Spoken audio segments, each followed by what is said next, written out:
But we have a guest today from Amsterdam, Boer, and he will talk to us about holography and black holes. So I thought that I'm mostly a researcher who works on, thinking about various questions related to quantum gravity. I probably will not be speaking about the sorts of things I'm actually thinking about right now, which could be loosely referred to as the statistical interpretation of the gravitational path integral. Probably won't have time to explain that, but I'm happy to discuss it if we have some time afterwards. But I'm just going to go a bit conceptually a little bit through how we move from classical general relativity towards quantum systems. What does it actually tell us about black holes? What are the sort of questions that we hope or might like this quantum theory of gravity to answer, specifically in the context of black holes? And then I have a long list of things we could talk about, but probably won't have time anyway. So as I'm sure you all know very well, a classical black hole is a classical solution of the classical field equations of general relativity. Probably needs no explanation, but that's what we mean by a classical black hole. It's a particular solution to the classical field equations. This is all classical physics. It's more than a century old. And famously, this purely classical theory predicts that if you start with a lump of matter and let's evolve in time, that it can collapse into something that looks like this black hole geometry I just showed you. And there's two little pieces of information in this diagram. So this is a classical prediction. This is purely classical. Is that there will be a horizon beyond which you can no longer communicate with the outside world. That is on the other side of the horizon. And also at very late times, everything crunches together into something that's called a singularity. That singularity is related to r equals 0 in this equation here. That's a place where this geometry gets infinite curvature and the classical theory loses its predictability. So classical general relativity is an incomplete theory because it's not predictive in all possible situations. And that's telling you that this is not the end of the story. There has to be something better. It's kind of unsatisfactory to have something that is not predictive. In physics, we like to make theories that are predictive. So this is an issue with this theory. Nevertheless, the classical theory has many interesting predictions in it. For example, one of the full predictions of general relativity are the existence of gravitational waves that famously have been found 10 years ago or so in experiment. And maybe in a couple of years we'll have a nice experiment almost in Limburg. Probably it will just be across the border, called the Einstein telescope. That will be the next generation of devices that can measure these gravitational waves. I won't talk about gravitational waves, but I do want to point out that there are some interesting laws that you can derive that are purely a consequence of classical general relativity. There's nothing quantum here. These are statements that hold purely in classical general relativity, classical statements. One important classical statement is the first law of black hole mechanics. You can ignore the second and the third term here. It basically says that if you increase the mass of a black hole, the area of this event horizon will also increase, and there is a proportionality constant k here. That k is called the surface temperature. The second law says that the area and therefore the mass, that they only increase. The third law says that you cannot continuously dial this surface temperature to 0. And the fourth law basically says that if you have a black hole in equilibrium, a stationary black hole, then this k is constant everywhere, all over the horizon of the black hole. And it's interesting that these laws, they're purely classical laws, that they follow just on classical GR, that are quite similar to the laws of thermodynamics. But at this level of the discussion, that's just an analogy. It's not an exact correspondence or anything. Because in thermodynamics, they are approximate equations that you get by taking the thermodynamic limit from some underlying quantum system. But here there's no underlying quantum system, at least yet, to take a limit from. This is just equations that you get in the classical theory period.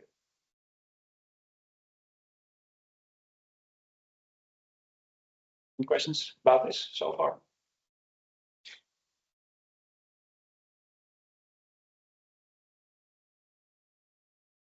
And these are some other statements about the classical theory. Nothing, according to the classical theory, there's nothing special that happens when you cross the black hole horizon. That follows from the equivalence principle.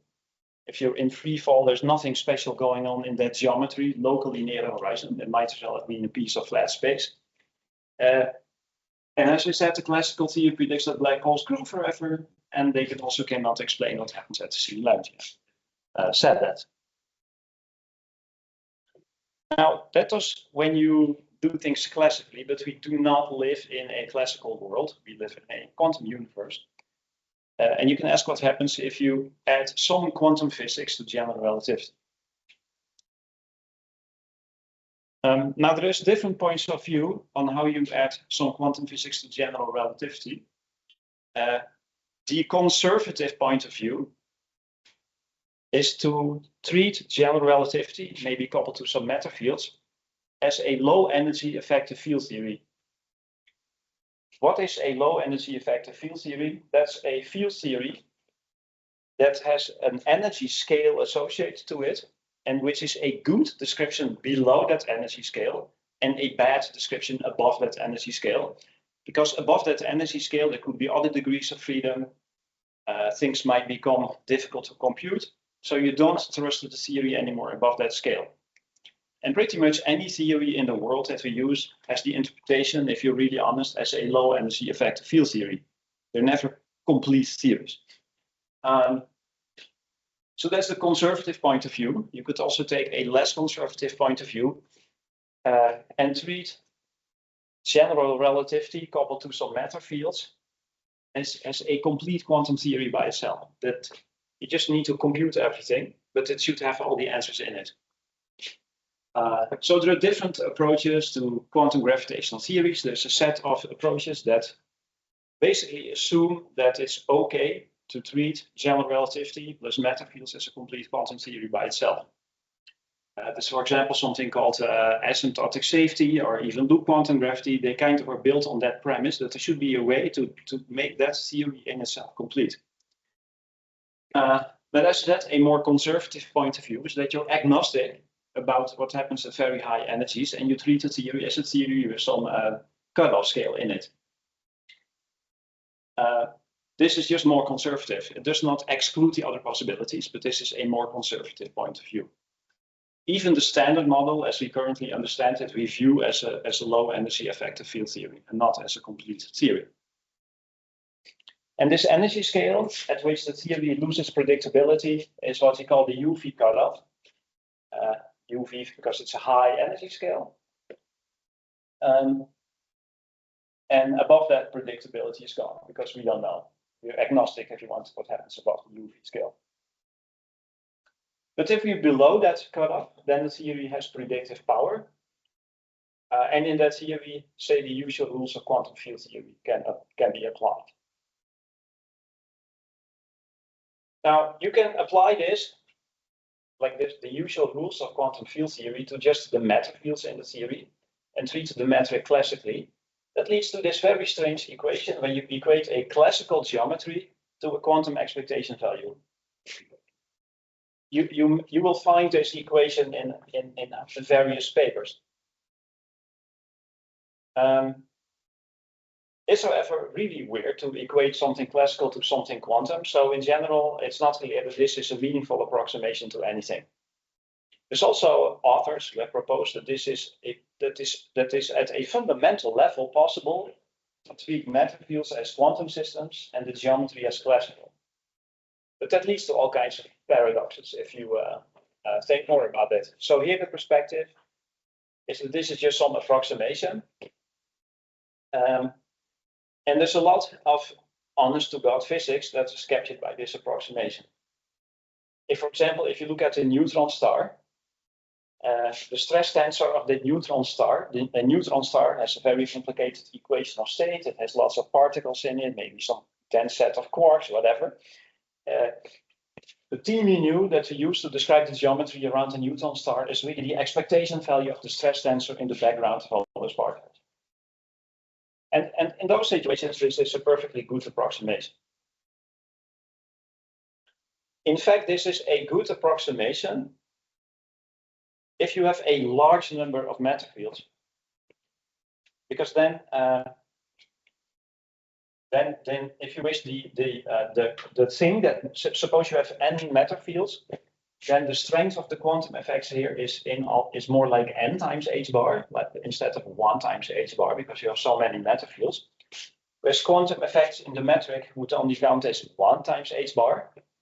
And as long as n is much larger than 1, then you might, this is something that is like n times h bar. This is 1 times h bar. So it makes sense to treat this as quantum and this is classical. That is a controlled regime where that's an okay approximation. Something. Yes. So there are a lot of metrics. This isn't a star. There are not only a neutron field. Better now to compute. Yeah, I wasn't, sorry, a good point, not very precise. I meant that the number of particles is larger. So it's the same, you just have a basic field, but the particle excitation level is high, and that gives an extra n here that enhances these quantum effects. So it's not so much the number of fields, it's more the number of constituents. That's the more precise way to say it. Yes. Can I still ask a question about another slide? Yes. The black hole thermodynamics, right? I think you said something like, well, this is just an analogy at this point because we don't have underlying quantum story yet. But when you came up with thermodynamics, there was no quantum statistics yet. Surely at that point you thought, well, thermodynamics is thermodynamics.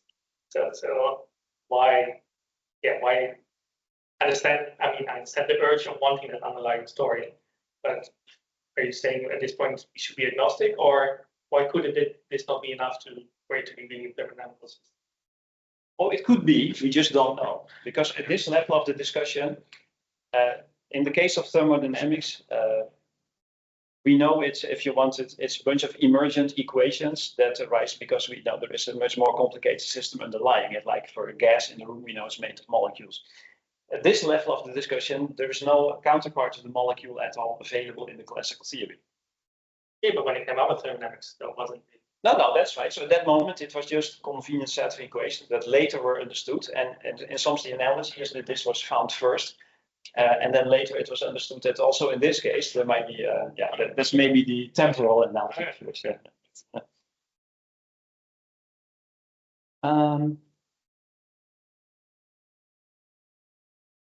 And this semi-classical theory is still not the end, cannot be the end of the story in the sense that it still breaks down near the singularity. This semi-classical theory does not tell you what happens at the singularity of a black hole. And it also still essentially predicts that nothing special happens at the horizon. So those basic predictions of the classical theory are not substantially altered by this semi-classical description. And also, however, what was probably the most famous computation done in the semi-classical framework is the original Hawking paper on particle creation in the black hole background. This computation was done in this semi-classical approximation. But in a regime where it's in principle trustworthy. So there's no reason to believe that there is a fundamental problem with this computation. You probably heard about like the information loss paradox of black holes and so on, which seems to suggest that there is a problem with this computation. But there is no problem with this computation. There's just a problem with the range of validity of this computation. And if you want to resolve this information paradox, you sort of have to make some funny assumptions about Hawking radiation, which are strictly speaking outside the validity of this computation. But as it stands, this computation as it stands, it's a perfectly fine computation, and it predicts that this parameter k, which appears in these classical laws of black hole mechanics,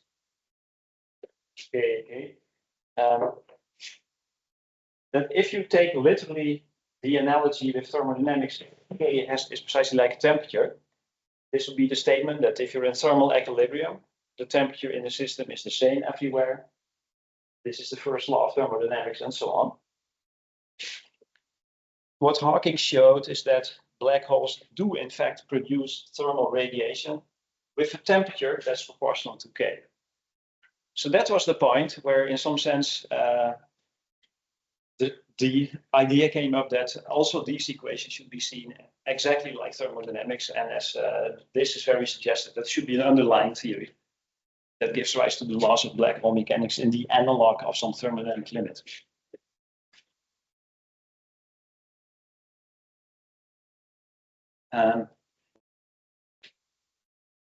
Now, so the idea now is, although it's not really an all-out proof, but it's all very suggestive that black holes are thermodynamic systems.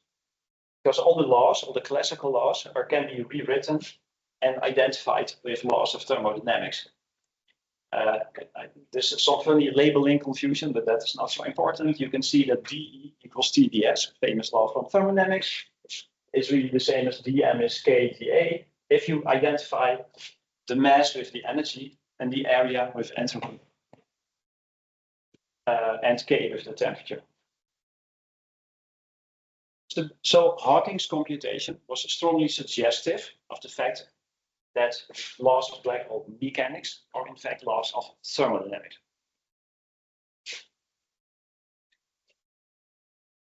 So regardless of whether we end up concluding that it is properly thermodynamical or not, seems to be a difference in the state is sort of the proof of the second laws, right? But the black hole case, it's a sphere in differential geometry. Years working on this. Yeah. Does that by itself tell us something interesting that make black holes more geometrical or something than normal thermodynamical systems are? This one you mean? Yeah. The area thing. Even if they are identical, the laws, it seems we arrive at them in a very different way, right? Oh yeah, that's right. And it's the fact that the area takes the role of entropy is very conceptually very different. Because entropy is in some sense a way to quantify the number of indistinguishable states, right? That is roughly what entropy means, whereas area does not have any obvious such interpretation.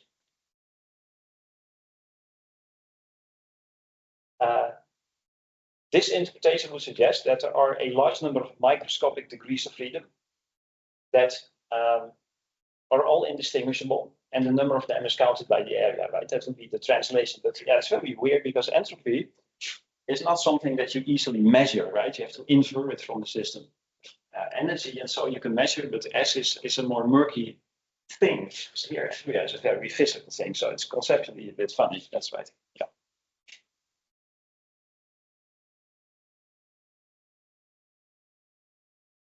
Yeah. To come back, so the fact that this entropy, this is the famous Bekenstein-Hawking entropy formula. If you put in all the numbers, it suggests that a black hole is a thermodynamic system and that it has an entropy which is equal to A over 4G. Now, again, this is at this level still suggestive. We were only doing a semi-classical theory, and that semi-classical theory is unable to identify for us a microscopic system whose number of degrees of freedom we can count, just like you count entropy, and to really prove that S equals A over 4G. So again, we're still at Hawking's computation made the analogy much more suggestive, but it was far from a proof that in gravitational theories with black holes, that do exist systems, quantum systems, whose entropy is identical to that of the area of the black hole. And one of the ways in which you can see why this would be something very strange to get from a semi-classical theory is that the semi-classical theory that we're describing is still an ordinary quantum field theory. Although it has a gravitational piece in it, we treat it like the rules of quantum field theory. And if you count the number of degrees of freedom in quantum field theory in finite volume, you always get a result that's proportional to the volume. That's because this is a local theory, and if you count degrees of freedom in local theories, you always get extensive answers, just like the usual extensivity of thermodynamics, which means that you always would get an entropy and an energy that would scale with the volume and not with the area. So it's hard to see how in a semi-classical theory, we would ever be able to find degrees of freedom that would scale like the area, not like the volume. It's just not very counterintuitive. Now, there have been attempts to find interesting non-trivial geometrical configurations that are not local excitations, but funny global excitations that sometimes are called microstate geometries or fuzzball geometries or whatever. And that by counting these extended objects with funny properties, maybe you can find things that scale like the area, not like the volume. But it would be very strange degrees of freedom because they would not be localized. And all these things are geometries that have features on arbitrarily long distances. And experimentally, one of the things that people might want to look for in gravitational wave experiments is that suppose that this is in fact a true hypothesis, then you could imagine that secretly the black hole that we have in the universe might not actually be a black hole, but it might maybe be represented by one of these highly non-trivial geometries that from the outside really looks like a black hole, but once you get very close to the horizon, would be a bit different from the black hole and would in fact not have a horizon, but there would be some internal structure there, some funny, weird geometry. If that would happen, then the prediction for the gravitational wave signal would be somewhat different. Because if you have a black hole, a wave that comes in, it mostly goes through the horizon and disappears. In this case, there isn't really an horizon. You go to the horizon, then there's internal structure, and this wave would bounce back and forth in the internal structure for a while, and it could come out again. So if you think that this is a viable scenario, and I've worked on it, but I'm kind of critical on it. Then in the gravitational wave situation, you might see echoes. So if you have this ring down of the gravitational signal a bit later, you might still see another little blip. So the telltale sign of this in experiment would be echoes in gravitational wave signals. So there's actually something to look for in experiment. Now, the semi-classical computation of Hawking gives rise to this thing that's called the information paradox. And the information paradox is a fundamental conflict between a few very basic physics principles. Namely, the statement is you cannot have these three things at the same time. If you assume that these three things are true at the same time, then you get a contradiction. That's the information paradox. What are those assumptions? Locality, that is basically what goes into that semi-classical framework, which should be a good approximation up to that UV scale that I mentioned. Unitarity, that's a basic property of quantum mechanics, which basically says that information is not lost. And the equivalence principle.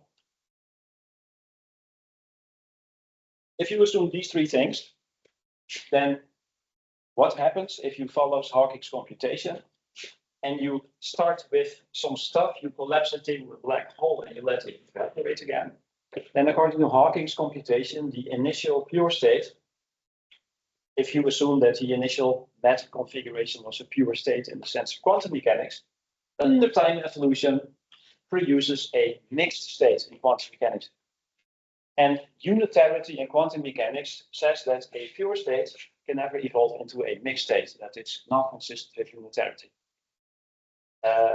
So there's a contradiction here, and that's the information paradox. So something must go wrong somewhere.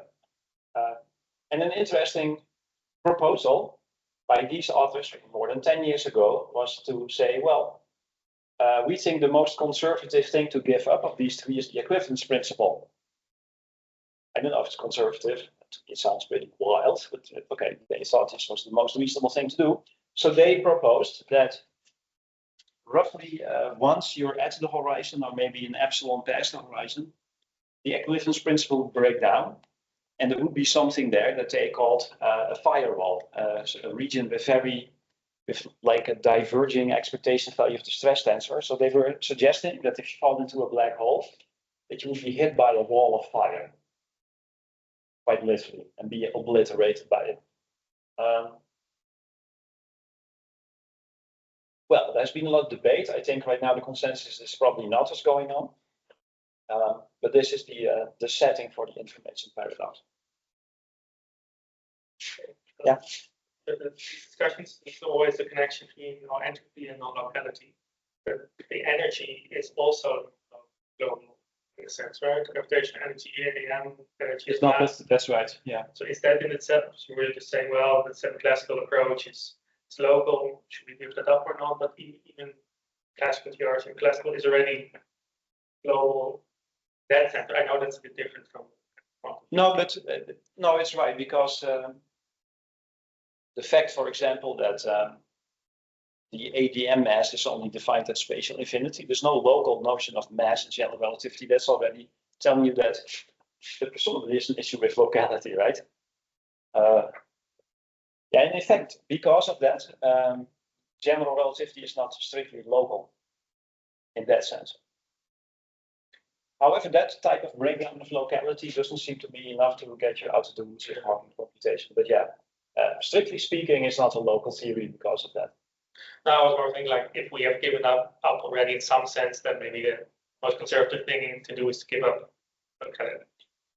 Yeah, that if you would have asked me of these three, what the first thing to give up, I would be picking locality for sure. Yeah, but they chose this. Absolutely.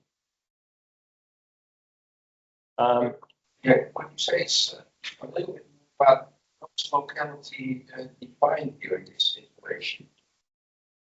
I think relativity physics, lots of things fall under it. Yeah. I think from the point of view of this computation, locality is the statement that our low energy effective field theory is given by a local Lagrangian with a finite number of derivatives. I think that's the technical definition that we have in mind for locality here. The other standard definition of locality is that operators that are space-like separated commute. However, that's not actually correct because of this non-locality of mass. So if you put a mass somewhere because of back reaction, it's no longer true that, technically speaking, two local operators commute in general relativity. So that's not the best possible definition of locality.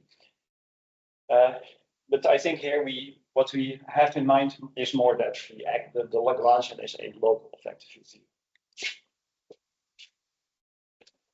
Yep, that's a good point.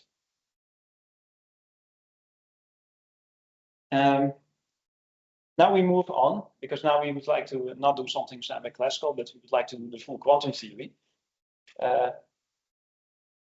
Now, the fact that entropy is proportional to the, this is not yet a theory. This is a principle. It's always nice to have principles like the equivalence principle because they're important intermediate steps to move towards an actual theory. This is the so-called holographic principle, and the logic is very much inspired by this relation between entropy and area for a black hole. And the holographic principle is the statement that if you have a region in space-time, the number of degrees of freedom that you can put in that region is bounded by the area of the region. In other words, you can faithfully represent anything that happens inside a sphere by things that happen on the boundary of the sphere. There's a faithful map from stuff on the inside to local things on the outside. If it's not local, then all these words mean nothing. Because the number of degrees of freedom scales like the area. If you would have a local theory that lives on this area, then the number of degrees of freedom of that local theory are precisely the right number to capture anything that goes on the inside. So the holographic principle says that there is a faithful encoding of information in a given region of space-time into local data on the boundary of that region. And you can do a bunch of it, and this was originally proposed by het Hoofd and later by Susskind, and You can do some Gedanken experiments with black holes and light deflection to find some evidence for this. But it's kind of a heuristic principle because it just said this in principle this should be possible. It doesn't tell you how it should work in practice and what the actual math would be.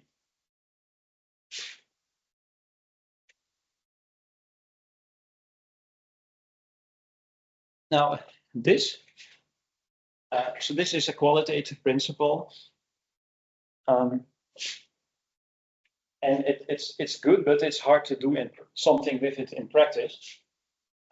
And one of the main stumbling blocks to do anything with a quantum gravitational theory that is better than the semi-classical theory I was describing before is very difficult. Because if you have an actual proper fluctuating geometry, like if you do a quantum gravitational theory, you expect to have a wave function for the metric that fluctuates. How do you even begin to define the notion of a point or a place, or how do you even define an observable in this mess? Because everything fluctuates. If we start with a given geometry and we do some small ripples on it, then we always do those in reference to the starting point. That's the background that you start with. If you give up the fact that we need this background to start with, it becomes very difficult to set up an in-principle computation. What do you mean by observable? Because that would be not necessarily something that in experiments you could. Yeah, what does observable? Oh, that's a deep question, and like what's an observable in the theory of quantum gravity? And I don't think we have a very good answer right now. We do have an answer in this particular situation, but if you ask in cosmology, for example, what's an observable? I don't think we have a sharp answer. We can define approximate observables in the semi-classical theory, but if you want to go beyond the semi-classical theory and you want to define observables that go beyond the semi-classical theory, I don't think we have a good answer. It might be that in order to I think there's some very deep open questions there that we haven't fully understood.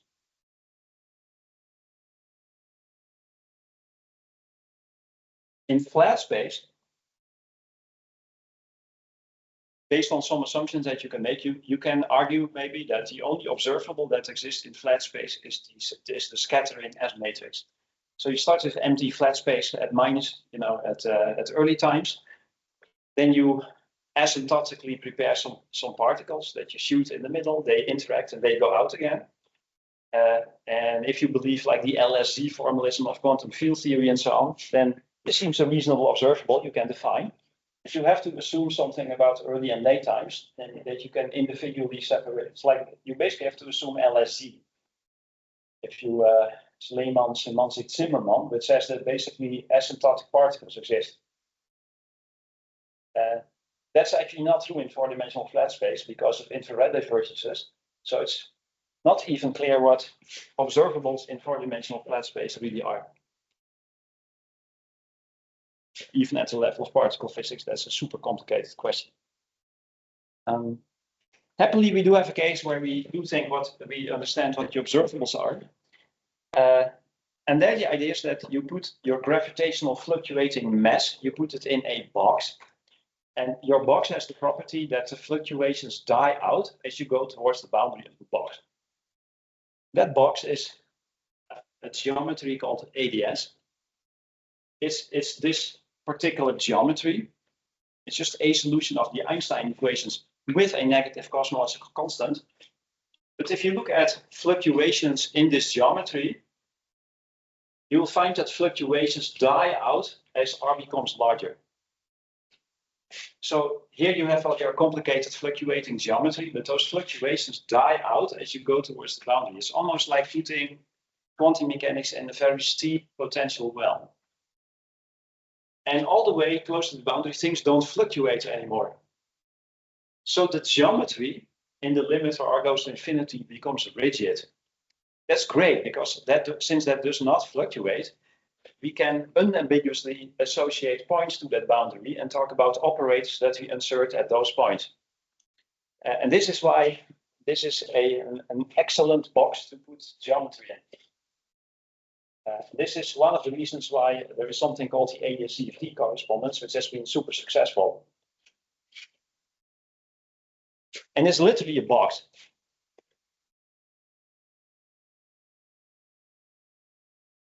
And since the geometry on the boundary of this box is well defined, nothing fluctuates, you could imagine that there is an ordinary quantum system that's not gravitational because the geometry does not fluctuate, that there's an ordinary quantum system that could be associated to the boundary. If that were the case, then you would have a much more precise version of holography because you would have an actual microscopic theory living on the boundary. And we were looking for things that were living on a boundary because we thought degrees of freedom should be living on boundaries. Another reason why I think this might make sense is this is related to this non-locality, if you wish, and the fact that mass is only defined at infinity. The Hamiltonian of general relativity is 0, except for boundary terms. So there is a way to argue that all the non-trivial dynamics, if you put a gravitative system in the box, is all happening at the boundary. That's what's happening here.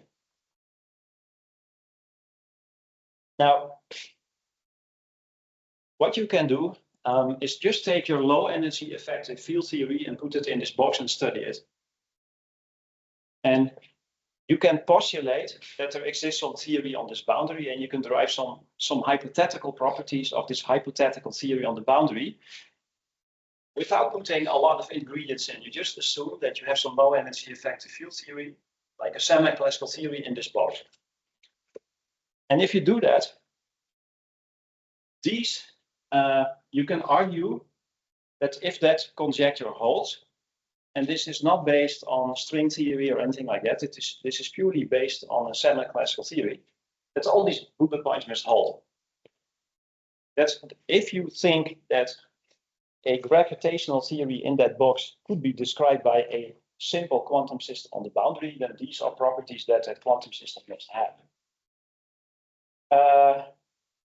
Then you can ask, are there examples of quantum systems that have these properties? And then the answer is yes.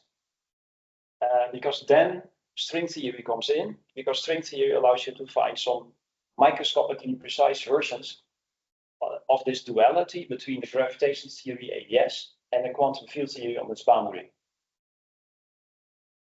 So if you want to be convinced that there are examples of this that are under control, then yes, there are some examples that can be constructed using string theory. They have lots of other ingredients. But that is instead the proof of principle that this mechanism that you can argue for using only the semi-classical theory, in fact, seems a very reasonable general hypothesis. So stated again, you can go a long way without assuming anything about string theory or whatever. You can go a long way towards arguing that if you put gravity in ABS, that there must be some interesting quantum system on the boundary. That doesn't really care about string theory or anything. Just that if you want to make it microscopically precise, you have to go to examples from ABS. Yes? These things pop up as the things that are needed to make. Yes.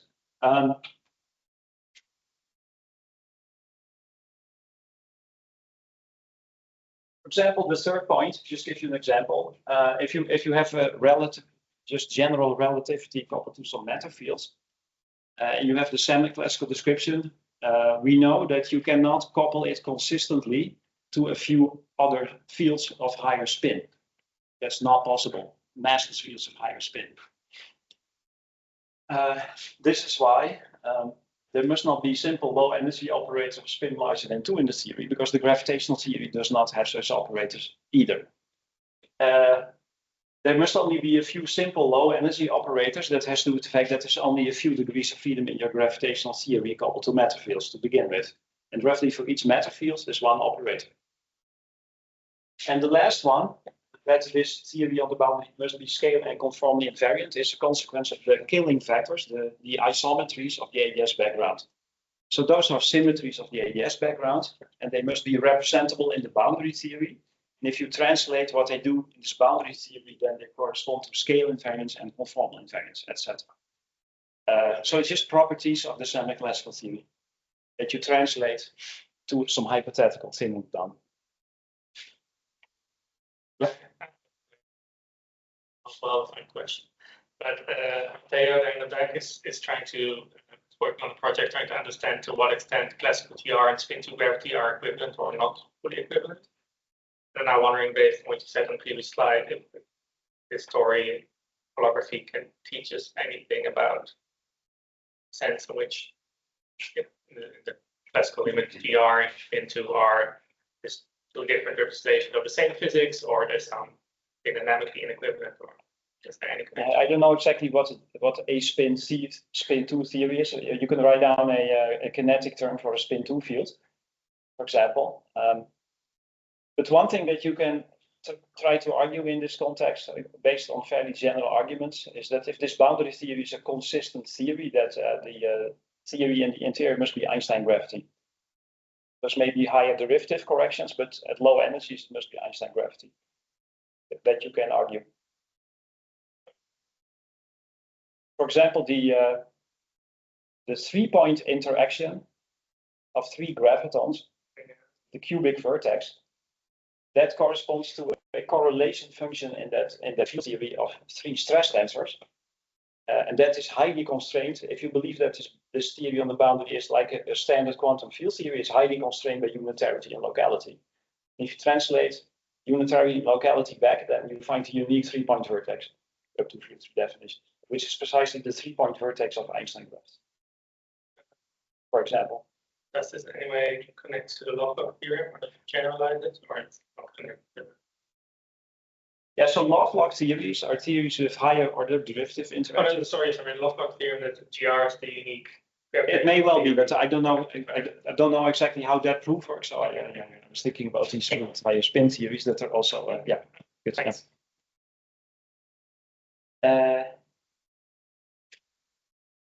And although that AGS-CFT corresponds is very special, it's a special box with special properties. You can also study what happens if you put black holes in that box.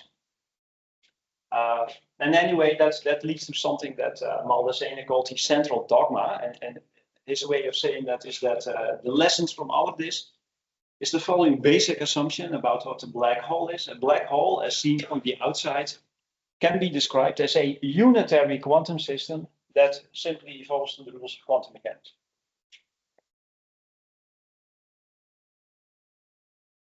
Principle, dogma, potato, I don't know, it's like a sort of a working hypothesis, if you wish, what a black hole looks like from the outside. That seems to be a successful dogma. And now, in this particular case, this AGS-CFT, so in the middle you have some space-time that fluctuates, on the boundary you do not, and therefore the observables are operators that you insert on this boundary. And if you, for example, one example of something equals something is that if you take this gravitational theory, it's a semi-classical theory to lowest order. Second is described by Feynman diagrams. A simple Feynman diagram is this diagram, where you basically have 4 operators. That's a Feynman diagram computation in the gravitational theory. From this alternative point of view, is a 4-point function of 4 operators. You can both try to compute them independently and compare and see that they actually agree with each other. But the only well-defined observables here are all living on the boundary. So in some sense, what this is telling you is that the precise way to diagnose a piece of space-time by putting it in a box is like MRI. You shoot some rays through it, but you can never really look directly here. You can only indirectly assess what's going on by probing it from the outside. So yeah, it's just like medical imaging. And you could try to reconstruct what's going on here, but you have to infer it from these indirect computations if you want. So maybe I'll briefly say something about this and then maybe stop there. So if you put black holes in this box, that's well understood. If you put a black hole in the box, then this field theory that lives on the boundary of the box heats up and it becomes like a finite temperature state. So at the level of this picture, if you put this boundary theory just at finite temperature, and you just do ordinary finite temperature thermodynamics, the gravitational version of that is putting a black hole in the middle. So here, this connection between a black hole and a thermodynamic system is precise. The black hole literally is the thermodynamics of this boundary theory. And the microscopic degrees of freedom of this boundary theory are the, if you want, the microscopic constituents of the black hole. And they count the number of degrees of freedom that is represented by the area of the black hole. So here we can make this thermodynamic analysis super precise. But it only can be done if you put a black hole in a box like this. That's clearly strong evidence that the laws of black hole mechanics are in fact, in a very precise way, laws of thermodynamics. So that's basically what's happening. So that theory on the boundary is called a conformal field theory because of the symmetries that I mentioned. That is abbreviated as CFT. These things are studied a lot in quantum field theory. But that's the main way we think about black holes in this context.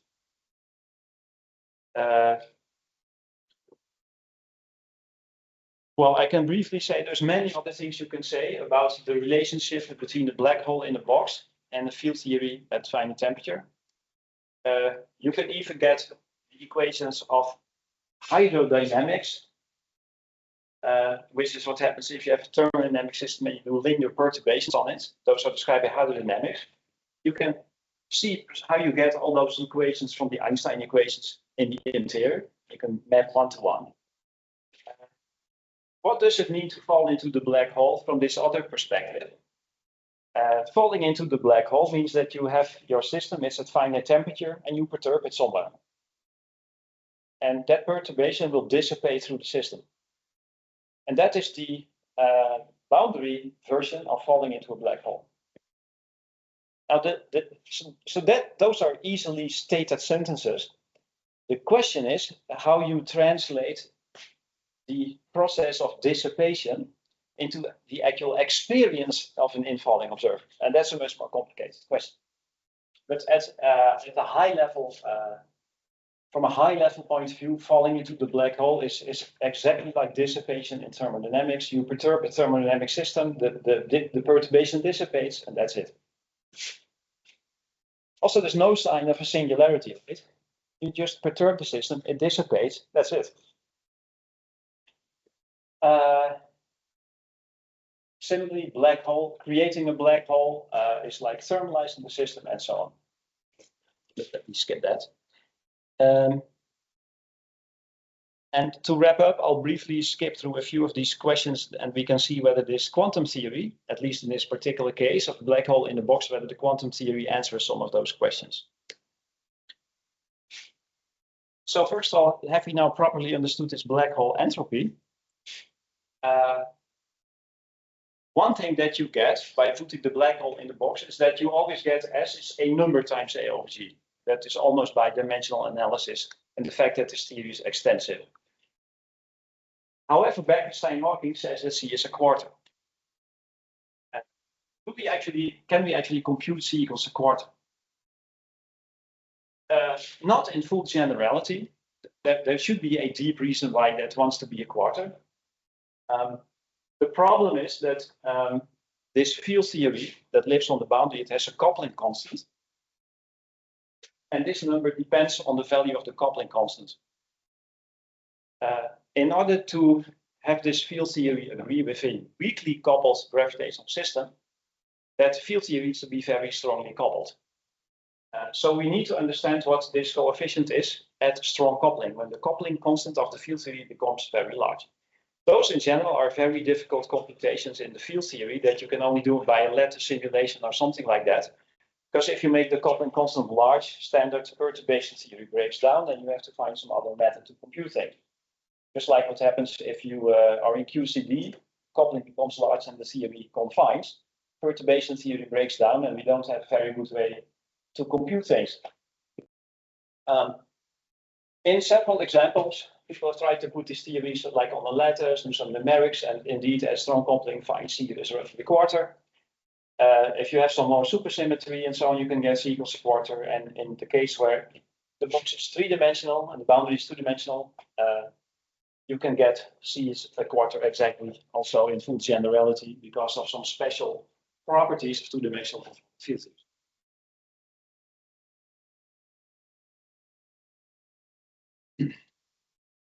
Now, what about that annoying singularity?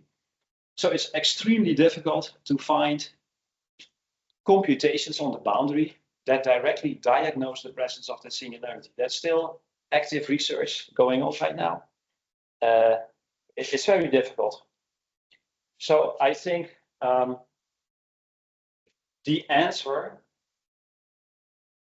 to what happens to an infolding observer falling into the black hole is most likely that nothing happens as you go through the horizon. And once you get very close to the singularity, you will clearly be ripped apart by tidal forces and so on. And from that moment onward, it's kind of a non-question. If you want to ask I think one of the issues with the singularity is to ask a very precise question. What would you actually like to know about the singularity? One question you can ask about the singularity is if you collapse matter to form a black hole and it forms a singularity, and then its Hawking evaporates, the singularity is gone. Now throw some extra stuff into that black hole that you just made by collapsing matter. Throw some extra particles in, they will go towards the singularity. And if you believe the world makes sense, that information comes out as Hawking radiation later. Compute how that information is encoded in the Hawking radiation. That's a computation that you could conceivably try to set up. It doesn't literally answer the question of an experience, but at least it's the sort of questions you can try to set up. And the answer in most cases seems to be that it's NP hard in computational complexity language to disentangle that information from the final Hawking radiation. So that's a difficult thing. I think it's also very difficult to have a precise theory of the word experience. Like we always talk, what happens to an infolding observer? Well, the question is what happens to the experience of the infolding observer? And for that, you need a fairly precise model for the notion of experience. And this is again a very thorny issue in any quantum gravitational theory. Is what do you mean by that? And the main problem is that in normal quantum mechanics, we model an observer by an outside system that is not part of the system itself. That's not really what's going on, because here that observer is always in the system. You can try to approximately model it by some system that's on the outside, but if you want to answer these types of conceptual questions, you will eventually have to face the issue of how to describe an observer in a quantum system. And I don't think we have a complete satisfactory description of that right now.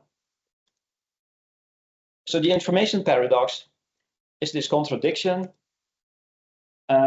It's a complicated computation, but basically you can argue that if you do things correctly, the unitarity is restored and there is no information paradox. And that the thing that Hawking did wrong is that he assumed locality. Sorry, the mistake in Hawking, there was no mistake in Hawking's computation, but the things that you cannot reliably compute in the semi-classical theory have to do with very complicated matrix elements in the density matrix that are non-perturbatively small and therefore not computable in the semi-classical theory, where you can only do perturbation theory. But you need those non-perturbatively small off-diagonal elements in the density matrix to restore unitarity. My cartoon version, this is a dumbed-down version of a dumbed-down version of the official answer, is that Hawking would predict some sort of density matrix that looks like this, which is a mixed state. But all kinds of very, very tiny non-perturbative, non-local effects actually give you lots of other things in this matrix as well. And this is, in fact, the density matrix of a pure state, because it's this density matrix. This is just one state times one state. And these little things, because they're all non-perturbatively small, they're not accessible in Hawking's framework. And they all have to do with tiny non-perturbative, non-local correlations. They have no effect on low energy computations at all. An observer would never see these. But essentially, there are all these tiny little non-perturbative correlations that exist on arbitrary length scales that are just enough to get the information to come out. But also they're organized in such a way that they're essentially unmeasurable by any reasonable measurement device. So the world is good. The infalling observer, there's good evidence that nothing special happens, but there's some, that's I think one of the more open problems is to be more precise about testing the equivalence principle. I think that can be set up more precisely. And you would like to have a statement that the set of states that you can use to make black holes, that among those states, the subset where you encounter something weird when you cross the horizon, like a firewall or a pink elephant or some other anomaly, that state is essentially measure 0 in the set of all states. It would be nice to prove something like that, but that has not been done.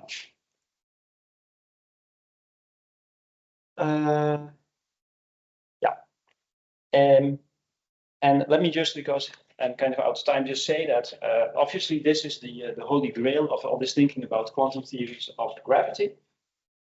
I think one of the lessons we have learned from all of these computations is that quantum gravitational theories seem to have optimized themselves to hide their quantum nature from experiment.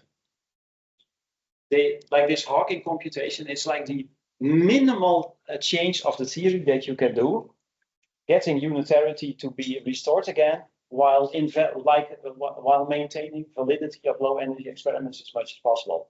So in some sense, it's a very annoying theory because it really seems to have optimized itself to hide its quantum nature from observation. That doesn't mean that there are not still all kinds of avenues that you can explore and so on. And I think especially in the context of cosmology, where it's less clear even how to count the number of degrees of freedom that you have in a cosmology. For example, there's a lot of discussion right now about de Sitter space and whether the Bekenstein-Hawking entropy associated to the cosmological horizon is actually counting states or not. So there, I think things are a bit more murky. But if these lessons from ASCFT and so go on, then again, you might be afraid that quantum gravity is unobservable for the like forever. Another place where people have discussed this is, for example, if you take a rotating black hole and you go very close to extremality. So there is, if you, for example, have a rotating black hole at a given mass, the angular momentum cannot become larger than a certain value. And if it gets very close to that, quantum effects near the horizon get amplified. You might hope to see something there. But again, that is a long shot at best. So I think there's many interesting things to think about. But I will stop here. Thanks.